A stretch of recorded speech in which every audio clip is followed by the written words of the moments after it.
చెట్టు పేరు చెప్పుకొని అమ్ముడు పోయేందుకు నేను కాయో పండో కాదు మనోజ్ని. రీ ఎంట్రీకి సరైన మూవీ ఇదే. అన్నయ్య Pawan Kalyan movie blockbuster అవ్వాలి. స్నేహితుడు బెల్లంకొండ మూవీ మంచి రిజల్ట్ అందించాలి. మిరాయి ప్రీ రిలీజ్ ఈవెంట్లో మనోజ్ కామెంట్ లేవు. ప్రతి మాట తూటాల్లా పేల్చాడు మంచి వారింటి హీరో. ఇంకా ఏమన్నాడో ఫుల్ డీటెయిల్స్ చూసేద్దామా?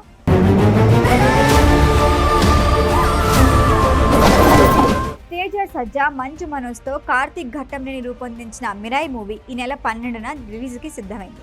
ఈ మేరకు విశాఖలో ప్రీ రిలీజ్ ఈవెంట్ నిర్వహించారు మేకర్స్. ఈ మధ్య కాలంలో వేడుకల్లో ఎమోషనల్గా మాట్లాడుతున్న మనోజ్ మరొకసారి ఎమోషనల్ అయ్యాడు. సిల్వర్ స్క్రీన్కి గ్యాప్ తీసుకోవటంపై భావోద్వేగానికి గురైన మనోజ్ మంచి టైంలో రీఎంట్రీ ఇచ్చా అని చెప్పుకొచ్చాడు. మిరాయి మూవీ నా రీఎంట్రీకి సరైన సినిమా. ఇందులో బ్లాక్ స్వాడ్ పాత్రలో నటించాను. షూటింగ్ జరుగుతున్న టైంలో భారీ సెట్ కూలిపోయింది. అయినా కానీ నిర్మాత విశ్వప్రసాద్ రాజీ పడలేదు. మళ్ళీ భారీగా సెట్ వేసి మరీ షూట్ చేశారు. ఎక్కడా రాజీ పడకుండా మూవీ తెరకెక్కించారని చెప్పుకొచ్చాడు. ఇంత మంచి అవకాశం ఇచ్చిన విశ్వప్రసాద్కి రుణపడి ఉంటా అని కృతజ్ఞతలు తెలియజేశాడు. తాను చెట్టు పేరు చెప్పి అమ్ముడుపోయేందుకు కాయో పండో కాదన్నాడు. అభిమానులు ఉన్నంత వరకు తనకేం కాదన్నాడు.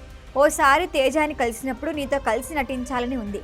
ఏ పాత్ర అయినా పర్వాలేదు, అవకాశం ఉన్నప్పుడు చెప్పు అన్నా. ఆ మాట చెప్పిన కొన్ని రోజులకే మిరాయిలో అవకాశం వచ్చింది. సినిమా ఇండస్ట్రీలో ఎలాంటి సపోర్ట్ లేకుండా రాణించడం అంటే మాటలు కాదు, ఎప్పటికప్పుడు అప్డేట్ అవుతూ ఉండాలి. ఎన్నో అవమానాలు భరించాలి, ధైర్యం చెప్పుకుంటూ ముందుకు సాగాలి. తేజ అవన్నీ దాటుకొచ్చాడు. ఇప్పుడు సక్సెస్ని ఎంజాయ్ చేస్తున్నాడు.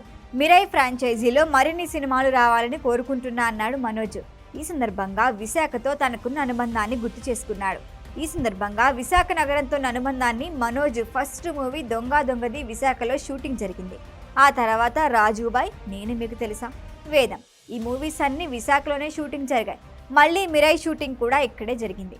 తన సినిమాలు విశాఖలో షూటింగ్ జరుపుకున్నవన్నీ సూపర్ హిట్ అయ్యాయి. మిరాయి అంతకు మించి అనేలా రిజల్ట్ అందిస్తుందని నమ్మకంగా చెప్పారు. మిరాయితో పాటు రిలీజ్ అవుతున్న కిష్కింధపురి మూవీ కూడా హిట్ అవ్వాలని మనస్ఫూర్తిగా కోరుకుంటున్నా అన్నాడు మనోజ్. కిష్కింధపురి సినిమాలో బెల్లంకొండ శ్రీనివాస్ హీరో. వీరిద్దరూ కలిసి భైరవంలో నటించి హిట్ కొట్టారు. ఇప్పుడు చెరో ప్రాజెక్ట్తో ఒకే రోజు వస్తున్నాను. ఈ మూవీస్ రిలీజ్ అయిన 10 రోజుల గ్యాప్లో పవన్ కళ్యాణ్ ఓజీ రిలీజ్ అవుతోంది.